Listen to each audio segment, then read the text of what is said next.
Olá, sejam bem-vindos à sala. Olá, Andresa. Olá, Lavi. Olá, seja bem-vindo aqui à nossa sala.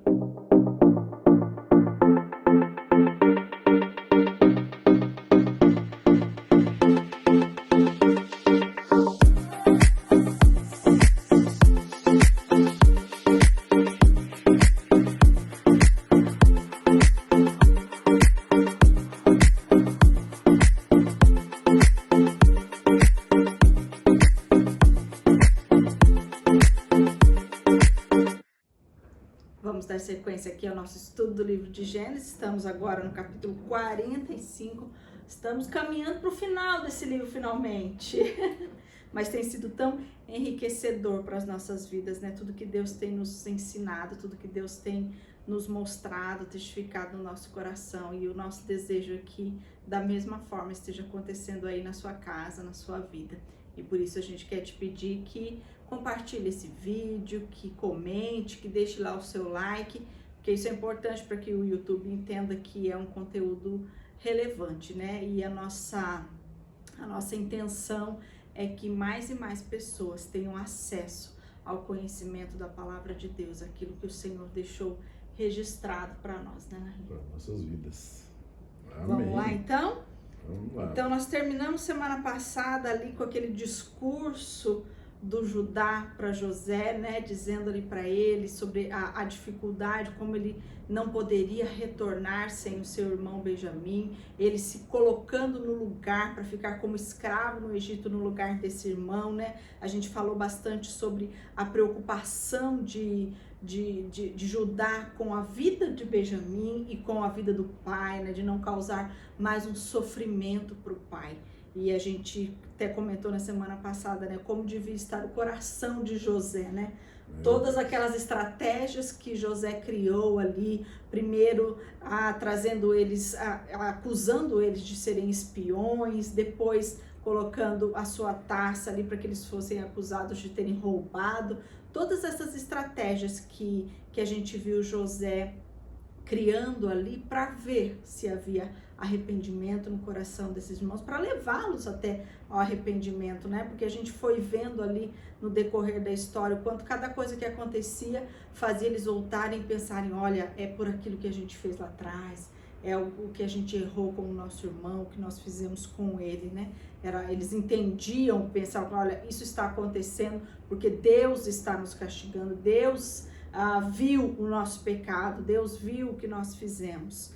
Então eu imagino que o coração de José devia estar numa alegria tremenda nesse momento aqui, né?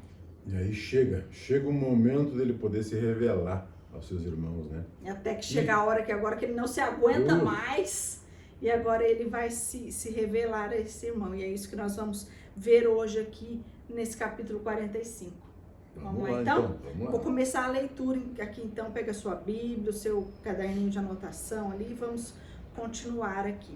Capítulo 45, verso 1. Então José, não conseguindo se conter diante de todos os que estavam com ele, gritou, saiam todos da minha presença. E ninguém ficou com ele quando José se deu a conhecer a seus irmãos. Ele levantou a voz em choro, de maneira que os egípcios ouviam e também a casa de Faraó. E disse a seus irmãos, eu sou José, meu pai ainda está vivo? E seus irmãos não puderam responder, de tão assustados que ficaram diante dele.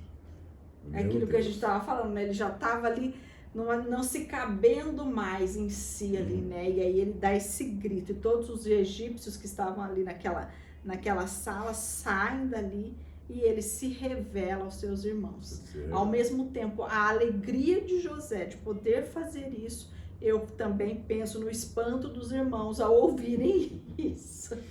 Imagino que deve ter acontecido, né? O interessante, né, é que ele manda sair em todo mundo e ficar somente a família, somente os irmãos na sala, né? Isso me chama muita atenção, que muitas vezes, em determinados momentos da nossa vida, quando nós devemos nos revelar, quando nós devemos, mostrar para algumas pessoas, alguns irmãos, podem ser da família ou não, nós temos que ter esse momento a sós, esse momento junto em família, para que a gente possa realmente mostrar tudo aquilo que realmente a gente é, como fez ele aqui, né? Porque ele pôde se declarar para os irmãos, né? Ele pôde ser o mais verdadeiro possível. Ele chorou, eles perderam até o controle, gritaram tanto que depois nós vamos ver que lá no outro lado ouviram, né? Os choros, os lamentos, as alegrias, eles fizeram tudo isso junto ali entre irmãos. Então, é um momento que nós temos que aprender, sabe, Andressa? Um momento de família, um momento de acerto, sabe? Um momento de restauração daquela família, de eles estarem ali em família, sozinhos com a família, sabe? Muitas vezes a gente quer fazer isso junto no meio das outras pessoas, ninguém entende o que está acontecendo. Mas ele não, mandou retirar todo mundo dali. Só os envolvidos, né, vão compreender aquele exatamente. momento, né? Só pessoas que realmente estão e conhecem aquilo que aconteceu, né? Porque nesse momento José teve a certeza, a certeza do amor que eles demonstraram por Benjamim. Do arrependimento. Né? Do arrependimento, né? De tudo aquilo que aconteceu. Então, que coisa linda aconteceu. Isso aqui, eu fico imaginando sempre a cena, né? Sempre quando eu leio a Bíblia, eu fico imaginando como que ocorreu aquela cena, como que foi aquilo, né? No meio desse povo. Então eu vejo, sabe, até ali, depois quando você leu, né, no capítulo 3 ali, no versículo 3, né? Você fala que eles chegaram, como é que eu vou dizer assim, eles não entenderam, né, os irmãos. Eles não conseguiram compreender. José até perguntou: cadê o meu pai? Vive meu pai? Eles não conseguiram nem responder.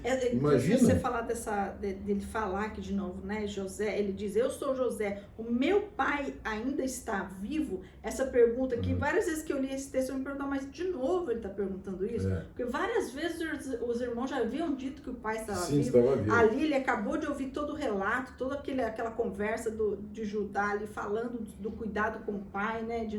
Então, essa pergunta de José, que meu pai está vivo, aí quando você vai olhar, o que ele está dizendo assim, ó, meu pai ainda tem saúde, o meu pai está bem. Não era muito uma pergunta de saber se ele estava morto ou não, porque José já sabia que ele estava vivo. José está ali assim, vibrando, né? O meu pai ainda tem saúde, o meu pai está bem, eu vou poder conviver com meu pai.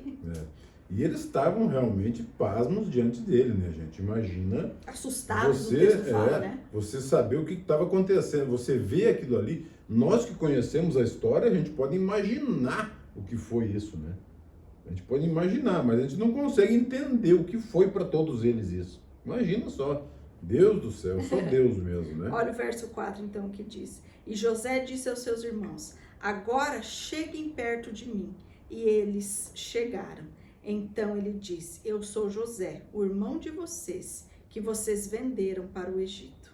Olha só que interessante, né? José, o quanto a gente tem falado sobre a conduta de José, né? Que José não é uma pessoa que estava carregando nenhum tipo de rancor desses seus irmãos, de mágoa, né? Ele pede para que os irmãos cheguem perto dele. A gente tem que se lembrar que eles estão aqui diante do governador do Egito. Não era uma pessoa que qualquer um chegasse perto, né? Até então, José não tinha em nenhum momento conversado diretamente com eles no idioma deles. Lembrem que o servo ali ia fazendo uma tradução do que ele falava para os irmãos, né? Ele estava falando o egípcio com eles. E agora todos os egípcios saíram. José estava falando diretamente com eles ali, né? E pede para eles: cheguem perto de mim, né? Isso é uma demonstração para eles, né? Da misericórdia de José, do amor que ele tem por esses irmãos, do perdão que já aconteceu lá atrás. Já tinha acontecido, sim. Olha só os 5 lá, Andressa, lê os 5 para nós. Agora, pois, não fiquem tristes nem irritados contra vocês mesmos por terem me vendido para cá, porque foi para a preservação da vida que Deus me enviou adiante de vocês. Andressa, eu consigo ver esse episódio aqui, o seguinte: é impossível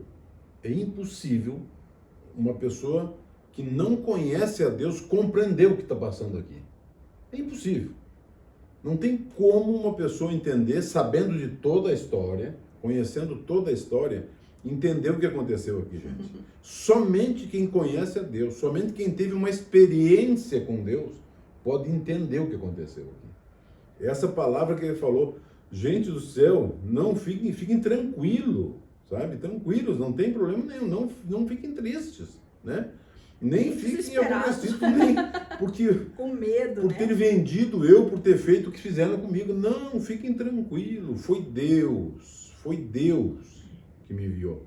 Não lá, sou eu. isso fala assim muito para nós sobre quando nós sabemos que estamos andando diante de Deus, Sim. quem somos diante de Deus, né, como filho, nós andamos na presença de Deus, buscando, né, andar corretamente diante de Deus, a gente tem convicção no nosso coração de que tudo aquilo que acontece na nossa vida tem um cuidado de Deus, tem um propósito de Deus, é Deus preparando todas as coisas, né? Essa frase dele aqui, diz ela, foi Deus quem fez isso, existia um propósito de Deus, não fiquem com medo disso, mas também nós não podemos deixar de dizer, porque muitas vezes as coisas difíceis, ruins que nós passamos, algumas vezes também podem ser consequências dos nossos atos errados, de uma vida de rebeldia diante de Deus, de falta de desobediência, em desacordo com aquilo que a palavra de Deus nos ensina. Então nós não podemos sempre achar que aquilo que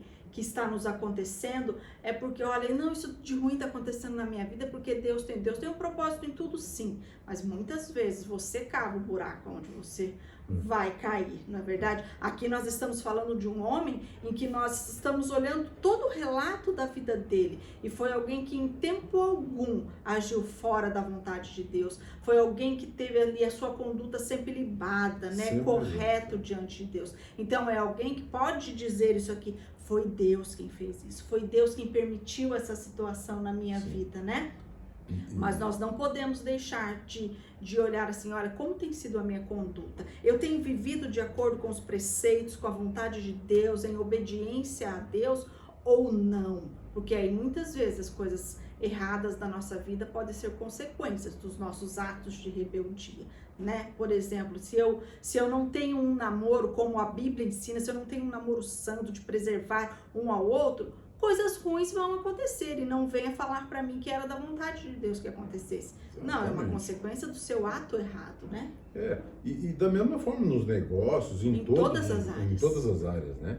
Porque, como você falou, o relato dele nos mostra tudo aquilo que vinha acontecendo com ele, pois aonde ele estava, ele era o número 1.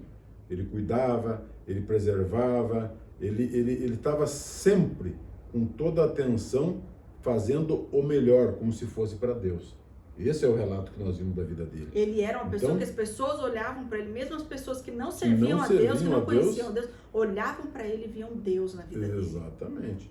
Então existe essa diferença, como você falou. Essa é uma grande verdade. Né? Não podemos nos esquecer disso. Então, essa convicção de José aqui de dizer para eles que foi Deus quem me trouxe para cá, é porque ele sabia da sua conduta de vida, ele sabia quem ele era, e a confiança, né, de quem sabe quem é e que Deus está no controle da sua vida. Sem dúvida. Verso 6, então.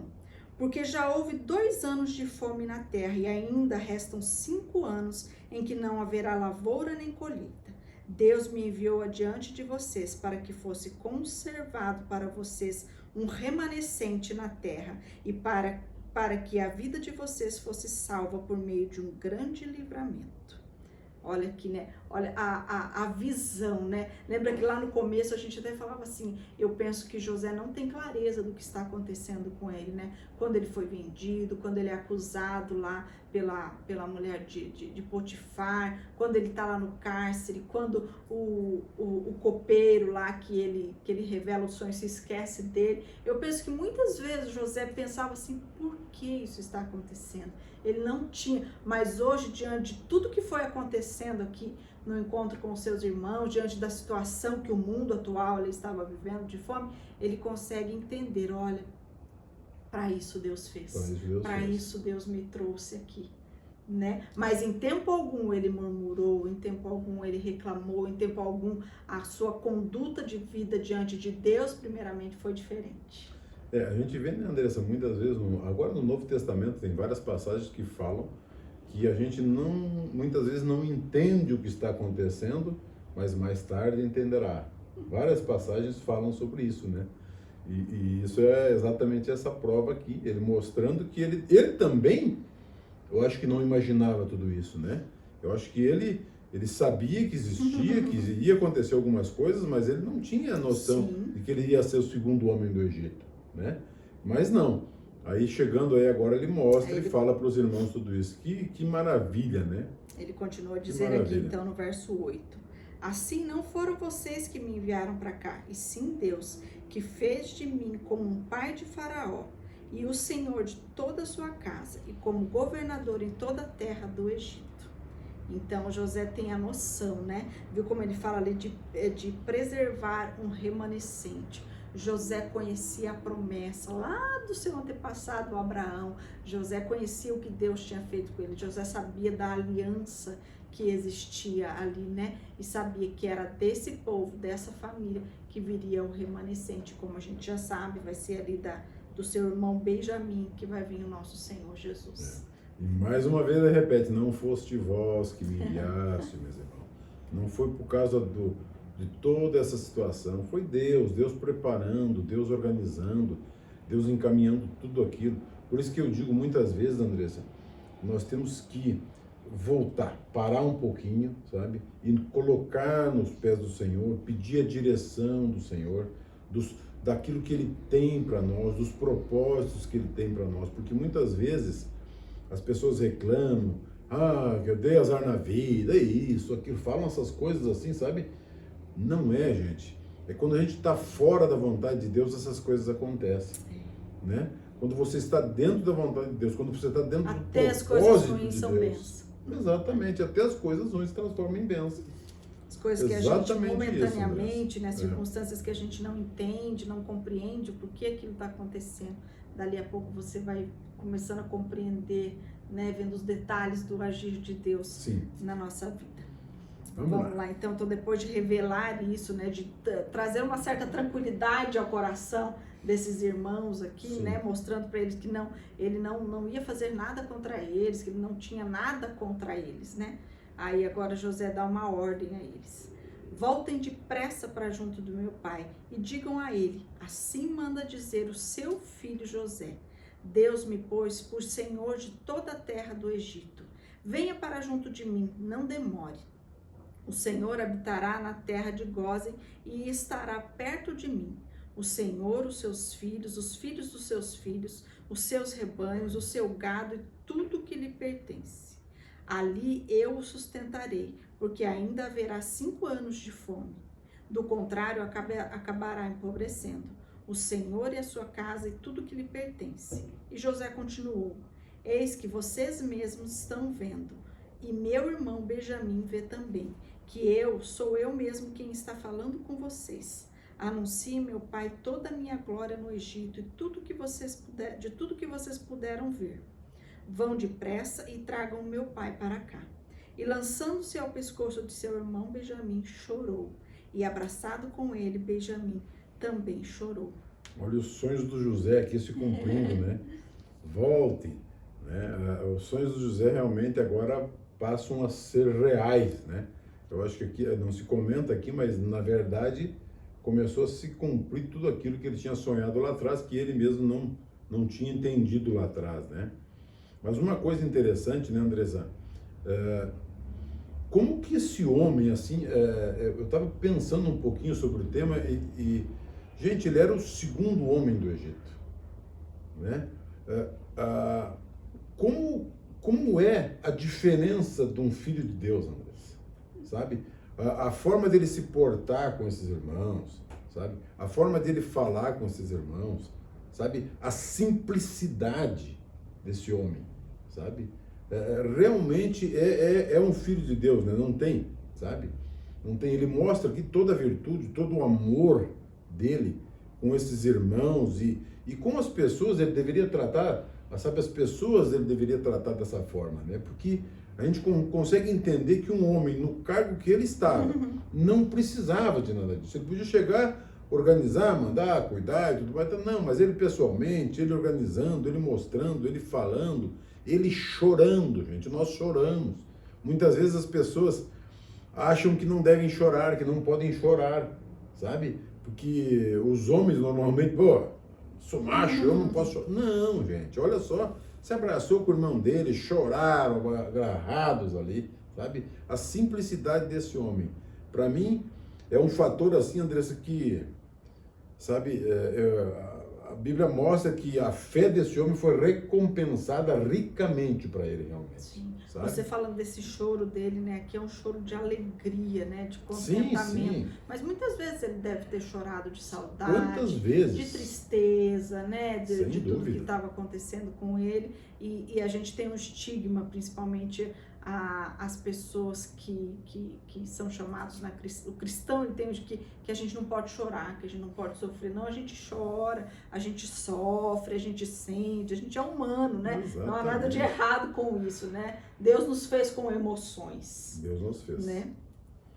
Vamos lá então aqui, e você viu, né, aqui ele vai mostrando, né, toda a sua generosidade, né, o quanto ele entende que o lugar em que Deus o colocou não era para o exaltar, mas era um lugar para que ele fosse abençoador de outras pessoas. Abençoador, exatamente. Né? Se isso não acontecesse, como ele mesmo relatou aqui, eles iriam empobrecer e iam morrer de fome, né? Toda aquela descendência que Deus separou, né? A descendência da semente da mulher, lembram isso lá bem no iniciozinho do Gênesis? Essa descendência que Deus separou aqui ia se extinguir. Então ele tem noção do que aconteceu, ele sabe o porquê ele está naquele lugar, né? Ele sabe que ele não chegou lá nem pelas mãos dos irmãos e nem pelos seus méritos, mas foi Deus quem o levou ali, e há um propósito de Deus, e os propósitos de Deus normalmente não são para o nosso benefício próprio, mas para o outro, e é isso que a gente vê José fazendo todo o tempo, né? Ele está ali trabalhando, né? Usando da sabedoria que Deus lhe deu, usando de todas as estratégias que Deus lhe dá em prol do outro, para ajudar o outro, né? Exatamente. Vamos lá então, e aí, né, esse choro ali com o seu irmão, e aí o verso 15 diz assim: José beijou todos os seus irmãos e chorou abraçado com eles. Depois os seus irmãos falaram com ele, né? Então José primeiro se agarra ali com seu irmão mais novo, depois com todos os irmãos. Eu penso que esse momento em que ele abraça e beija esses irmãos todos aqui, acho que dá um alívio neles, assim, né? Porque ainda devia haver um medo. Eu estou falando com o governador do Egito, agora ele tem poder, ele tem autoridade para acabar com a gente. Pode mandar matar, né? todos nós nesse momento. Isso. Mas o momento em que eles ouvem tudo isso que José está dizendo aqui para eles, e José termina abraçando e beijando eles ali, chorando junto, né? Eu imagino uma cena de quebrantamento, de arrependimento, de reencontro, né? O texto aqui não nos relata o teor dessa conversa que eles tiveram aqui, mas diz que os irmãos falaram com ele. E eu penso que nesse momento houve ali muitos pedidos de perdão, né? Houve, assim, muita confissão do que havia acontecido, de repente até contando a José como foi a vida deles depois de terem feito aquela coisa tão trágica, tão horrível, né? Como foi a vida deles vendo o pai no sofrimento, tudo o que aconteceu ali. E isso, Larry, nos lembra uma coisa assim, me lembra aquele texto que quando Paulo fala, eu não me lembro agora se é em Tiago ou Timóteo, quando Paulo diz assim que nós devemos confessar os nossos pecados uns aos outros para que os seus pecados sejam perdoados. Muitas vezes, eu quero aproveitar para falar desse texto aqui, muitas vezes a gente lê esse texto achando que a gente tem que sair falando das nossas mazelas, dos nossos pecados para os outros, e aí Deus vai nos perdoar, para que a gente tenha o nosso pecado perdoado. Não é isso que Paulo está dizendo. Quando Paulo diz que você deve confessar os seus pecados aos outros, é aquela pessoa que você feriu, aquela pessoa que você pecou contra ela, que você magoou, que você feriu, que você trouxe algum mal, é ir conversar com essa pessoa, se acerte com esta pessoa. É isso que os irmãos estão fazendo aqui, eles estão conversando com José. Uma pessoa que eles realmente... estão conversando, é com essa pessoa. Às vezes nós achamos que nós fazemos algo contra alguém que prejudica, às vezes não diretamente, mas prejudiquei alguém. Né? Pequei e prejudiquei alguém, eu vou pedir perdão a Deus e tá tudo certo. Não, volte, vá lá na pessoa que você prejudicou, vá lá na pessoa que você causou dano e vá se acertar com ela. Porque pedir perdão a Deus, mas não voltar, aí o seu pecado fica um negócio meio pendente ali, porque você não mostra o teu arrependimento, né? O arrependimento é isso aqui, a gente viu em todas as falas aqui do Judá, né? Da família aqui, né? Eu tenho que voltar e eu tenho que consertar aquilo que eu fiz. Aquilo que eu posso consertar, eu tenho que ir lá e eu tenho que fazer. Exatamente. Continuemos então, verso 16. Fez-se ouvir na casa de Faraó essa notícia. Chegaram os irmãos de José, e Faraó e seus oficiais ficaram contentes com a notícia. Então Faraó disse a José: diga aos seus irmãos que façam o seguinte: carreguem os animais e voltem para a terra de Canaã. Peguem o pai e as famílias de vocês e venham para junto de mim. Eu lhes darei o melhor da terra do Egito e vocês comerão fartura da terra. Ordene que façam também isso. Levem da terra do Egito carretas para trazerem os filhinhos e as mulheres de vocês. Tragam o pai de vocês e venham. Não se preocupem com suas coisas, porque o melhor de toda a terra do Egito será de vocês. A gente não tem assim eu não sei você, mas quando a gente pensa em Faraó, a gente não pensa em alguém muito benevolente, alguém muito assim, né? Essa figura tão pacífica e bondosa que nós estamos vendo aqui, né? Mas eu vejo, sabe, Andressa, eu já vi muitas vezes nos dias de hoje, às vezes uma pessoa, por você ser um filho de Deus, e uma pessoa que não é filho de Deus, mas ela vê as atitudes tuas, sabe? As tuas atitudes, e essa pessoa abençoa os filhos de Deus. Deus com move, seus né? recursos, com essas coisas assim. E foi exatamente o que eu vejo o Faraó, né? Confiando em José, sabendo quem era José. Perdão. Sabendo quem era José, ele não, para esse cara, para ele ficar feliz, vou mandar chamar, buscar todo mundo, se dispôs de mandar toda a estrutura, toda a forma para mandar para buscar nas carroças e tal, né? E até interessante que ele manda não trazer nada deles lá, aliviar todos os pesos para que venham rápido, né? E que ele ia dar a melhor da terra para eles. Que essa maravilha. terra, a terra de Gósen ali que está falando, era o melhor lugar, era a melhor Melhor terra, a melhor terra que existia, existia, exatamente. né? Uhum. É isso que Deus tem para os seus filhos, né? É isso exatamente que Deus tem para os seus filhos, exatamente. Vamos lá então, Vamos lá. verso 21. E os filhos de Israel fizeram assim. José lhes deu carretas, conforme a ordem de Faraó, também lhes deu mantimento para a viagem. A cada um deles deu roupas novas, mas a Benjamim deu 300 moedas de prata e 5 roupas novas. Também enviou a seu pai 10 jumentos carregados do melhor do Egito, e 10 jumentas carregadas de cereal e pão e mantimento para a viagem do pai. E despediu os seus irmãos, e ao partirem lhes disse: não briguem pelo caminho. Então a gente vê aqui, né, José faz toda essa provisão, né, essas roupas aqui. Como que fala na tua versão aí dessas roupas? Fala roupas novas também? Roupas novas. Tem um texto que ele tem, eu esqueci agora o nome, a palavra que ele dá para essas roupas, que não eram roupas comuns do dia a dia. Essas roupas que eles ganharam eram roupas assim para ocasiões muito especiais, sabe? E a gente tem que entender que o acesso que a gente tem hoje a esse tipo de coisa, a vestimenta, essas coisas, era muito diferente aqui na época, né? Às vezes a pessoa ela tinha duas peças de roupa ali que ela usava aquilo anos e anos, né? Então, assim, isso significava muita coisa, era muita robusteza, que tudo que Faraó e José estavam entregando a eles. E era um costume, né, André? Você dá presentes e os presentes ser roupa, né? Hoje, às vezes, você dá uma camisetinha e o pessoal nem dá bola, né? Mas nessa época, uma roupa era uma maravilha. Valioso, né? E aquilo que você sempre fala, né, da gente presentear as pessoas. Então, esse ato aqui significa uma amistosidade, né? É José de novo mostrando para ele quanto eles estão perdoados, quanto José quer estar com eles. Mas olha uma coisa interessante, Andressa, lá no 24, o José fala para os irmãos: não discutam, né? Não vão brigar, gente, olha... Eu achei, assim, de uma prudência tão maravilhosa esse menino falando mais uma vez a sabedoria, né? Ele sabia que esses meus irmãos vão começar a discutir no caminho, vai dar um problemão, né? Além de tudo acontecido... A culpa é sua, foi você que fez isso, foi você... Não, e além de tudo, porque o irmão Benjamim tinha ganhado muito mais do que os outros, entendeu? Então eles poderiam até se discutir com isso. O José foi, olha, vamos lá, gente, vão tranquilos, não tem problema nenhum... né? Façam a viagem em paz e não briguem, por favor. Estou mostrando para vocês que aqui, da minha parte, está tudo resolvido, está tudo certo, né? Eu sei quem fez todas essas coisas, né? Então, essa prudência aqui, essa sabedoria de José, para que esses irmãos não voltassem discutindo no caminho, ou de repente que houvesse acusações ali no caminho, né? De quem é o culpado, de quem não é o culpado. Não, que esse momento aqui não se tornasse, não se perdesse dessa alegria que eles estão vivendo, né? Exatamente. O que ficou lá no passado, ficou lá. Ficou, né? acabou. Vamos lá então, até o 28. 25 então. Então partiram do Egito e vieram à terra de Canaã, a Jacó seu pai, e lhe disseram: José ainda vive e é governador de toda a terra do Egito.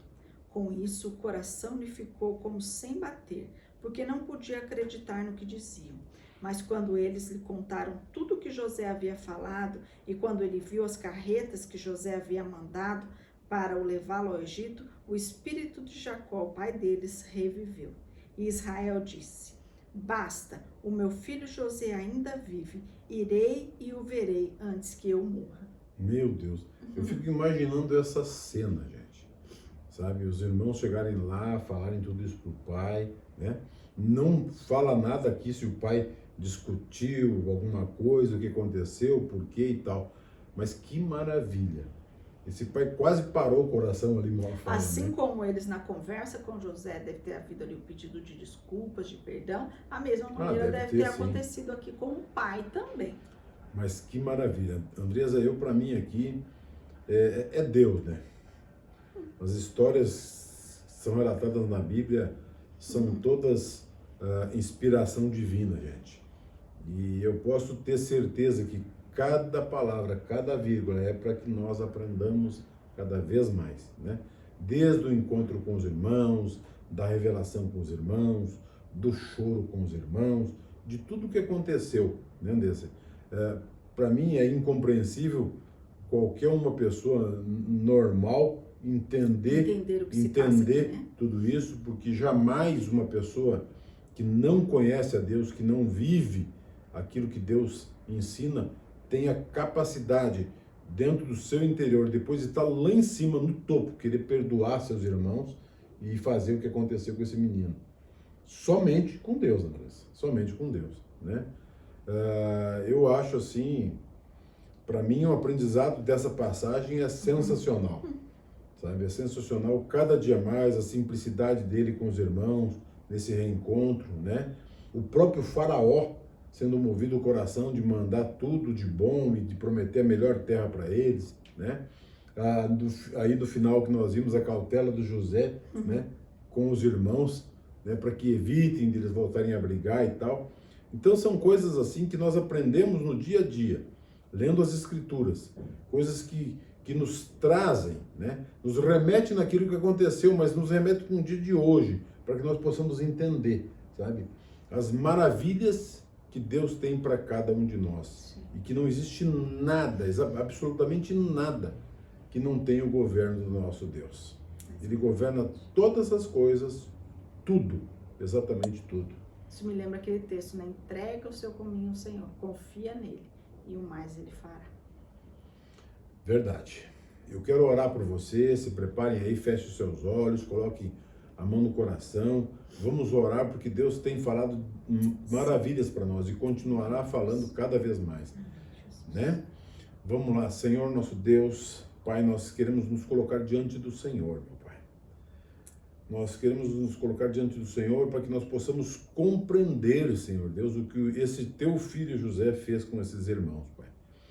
De entender que tudo aquilo que eles mesmos fizeram no passado, tudo aquilo que muitas vezes ele tenha tido sofrido e quantas vezes deve ter pensado sobre isso, Pai.